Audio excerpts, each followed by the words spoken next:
Usaha tu kadang-kadang nak kata terlalu banyak, terlalu besar pun tak cukup. Sebab kadang-kadang ada yang usaha yang dia bukan usaha tak, dia boleh dikatakan cuma bergerak aja. Tiba-tiba benda tu terwujud dengan izin Allah.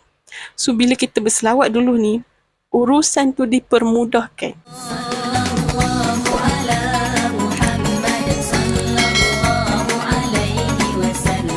Bismillahirrahmanirrahim. Allahumma salli wa sallim ala Sayyidina Muhammadin wa ala ali Sayyidina Muhammadin. Iftahi babi rahmatillah adada ma fi amillah. Salatan wa salaman daimaini bidawami mulkillah wa ala alihi wa sahbihi. Allahumma salli ala Sayyidina Muhammad an-nabiyyi ummi wa ala alihi wa sahbihi wa sallim. Assalamualaikum dan hai semua. Jadi alhamdulillah kita jumpa lagi dalam channel The Journey 4444. Jadi untuk video kali ni Nisa nak kongsikan satu kisah dulu. Nisa pernah terinspirasi dengan seorang anak muda ni, yang mana waktu dia di usia muda tu lah kan, dia dah ada 6 bisnes. So ada dalam satu talk ni, dia ditanya macam mana di usia muda dia dah boleh ada sampai 6 bisnes. So apa yang dia bagi tahu adalah antaranya asbab selawat. Nak apa aja selawat. So dia pun terinspirasi dengan seorang ustaz ni, yang mana selalu ajak masyarakat ni untuk apa saja yang kita nak, segala keinginan kita, hajat kita, selawat je. Selawat je. So, sebenarnya berbeza tau. Nisa cerita kat sini sebab pengalaman Nisa. Berbeza kalau kita nak sesuatu, kita kedepankan usaha kita. Dengan kita nak sesuatu, kita kedepankan takwa kita. Kita kedepankan Allah. Kita kedepankan Rasul. Kita selawat dulu. Sebelum minta apa-apa, sebelum kita usahakan apa-apa yang kita nak tu, kita selawat dulu. Kita kedepankan selawat dulu. So, beza dia adalah dulu ni saya rasa macam kalau nak something tu susah. Sebab kita rasa kita kena usaha yang semaksimal yang boleh. Dan kadang-kadang kita rasa macam kita tak mampu pun nak sampai usaha semaksimal yang boleh tu kan. So, kita rasa nak capai tu susah. Sebab kita cuma fikir usaha je. Kita tak tahu yang semua benda tu dengan izin Allah. Allah yang nak bagi semua tu. Allah yang nak mudahkan semua tu. Berbeza dengan bila kita selawat dulu. Sebab Isa sendiri bila selawat dulu, sebelum nak apa-apa tu kan, selawat dulu, kita jadi tenang tau. Kita jadi tenang. Dan rupanya Nisa belajar tau, bila tenang tu lah baru semua benda yang kita buat tu menjadi dengan izin Allah. So dalam berselawat ni kan, usaha tu memanglah usaha, tetap usaha. Tapi usaha tu kadang-kadang nak kata terlalu banyak, terlalu besar pun tak cukup. Sebab kadang-kadang ada yang usaha yang dia bukan usaha tak, dia boleh dikatakan cuma bergerak aja. Tiba-tiba benda tu terwujud dengan izin Allah.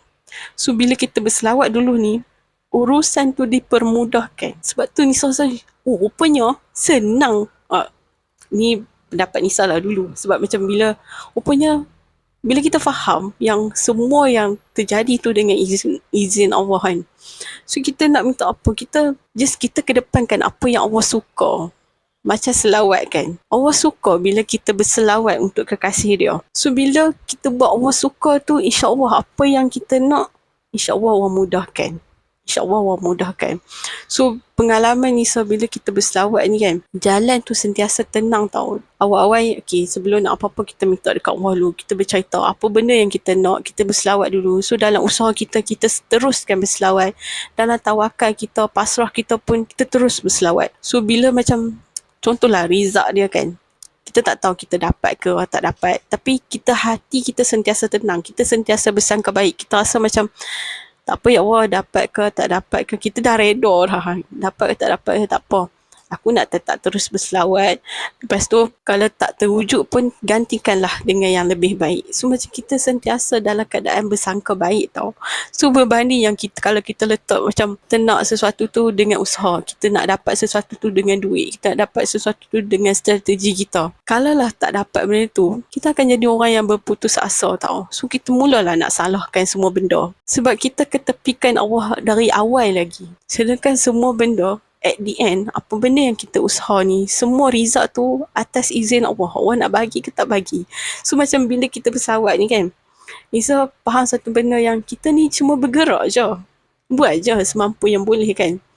Sebab semuanya last kali Allah yang nak izin benda tu kan. Last ni result dia adalah Allah. So macam kita awal-awal lagi dah kena reda, dah kena macam awal-awal lagi dah kena set dah untuk reda benda tu.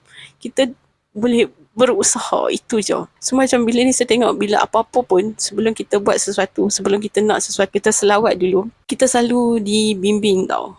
Kita dibimbing. Kadang-kadang apa yang kita nak tu kita tak tahu betul ke, tak ke, bagus ke untuk kita, tak bagus ke untuk kita.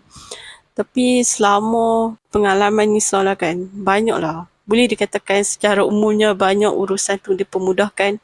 Banyak hajat tu Alhamdulillah satu persatu terwujud. Bukan nak kata semuanya instant, cepat. Ada juga yang ambil masa, ada yang juga ambil masa, ada juga yang cepat, ada juga yang tak sangka-sangka. Sejujurnya dulu Nisa tak pernah tahu, sebelum Nisa kenal dengan selawat, Nisa tak pernah rasa macam mana terdetik saja dekat hati tiba-tiba terwujud benda tu. Ni bukan nak kata kita ni ada apa-apa puasa ke apa, tak tahu, tapi dia macam mungkin keberkahan selawat tu, keberkatan selawat tu dengan izin Allah kan. Saya tak pernah tahu rasa macam nak apa-apa tiba-tiba terwujud. Nak adalah satu benda yang terdetik dekat hati tu kan. Macam satu benda yang kita macam orang biasa ni rasa benda tu luar biasa sangat, sebab benda tu baru terdetik je kat hati, tak minta pun, kadang-kadang tak cakap sungguh-sungguh pun, je macam ya Allah, bestnya kalau dapat macam ni. Tiba-tiba esok ada orang bagi benda tu kan, tiba-tiba ada orang bagi. So macam benda ni memang susah lah kalau nak cerita, sebab yang buat je tahu. So kalau yang belum buat mungkin susah nak hadam benda ni, sebab memang kena buat. Macam Ustaz cakap, selawat ni tak susah nak bercerita dengan kata-kata, dia kena buat dan rasa sendiri. So Nisa boleh cerita pasal pengalaman sajalah, pengalaman berselawat ni. Bila dah kenal selawat tu, banyak benda yang boleh dikatakan macam ajaib jugalah berlaku tu kan. So kalau Nisa sendiri tentang duit, kadang-kadang rasa macam duit tu tak cukup kan, tapi macam bila berselawat ada je sebenarnya. Dan kadang rasa macam duit tu tak, Alhamdulillah macam tak pernah habis. Allah sentiasa cukupkan. Macam habis kan, nak keluar ada lagi, keluar ada lagi, macam tu. Betul Nisa pernah bila first time waktu dulu Nisa rasa betul-betul keajaiban selawat tu kan. Nisa sampai percaya tau, betul apa yang Nabi cakap tu. Tolonglah percaya dalam hadis tu. Apa yang Nabi bagi tahu kita, kalau kita jadikan seluruh waktu kita dengan memperbanyakkan berselawat, Allah akan cukupkan segala keinginan kita. Nisa sangat percaya tentang hadis tu masa mula-mula tu kan. Mula-mula dapat keajaiban tu, betul lah apa yang Nabi cakap tu kan. So memanglah apa yang Nabi cakap semua betul.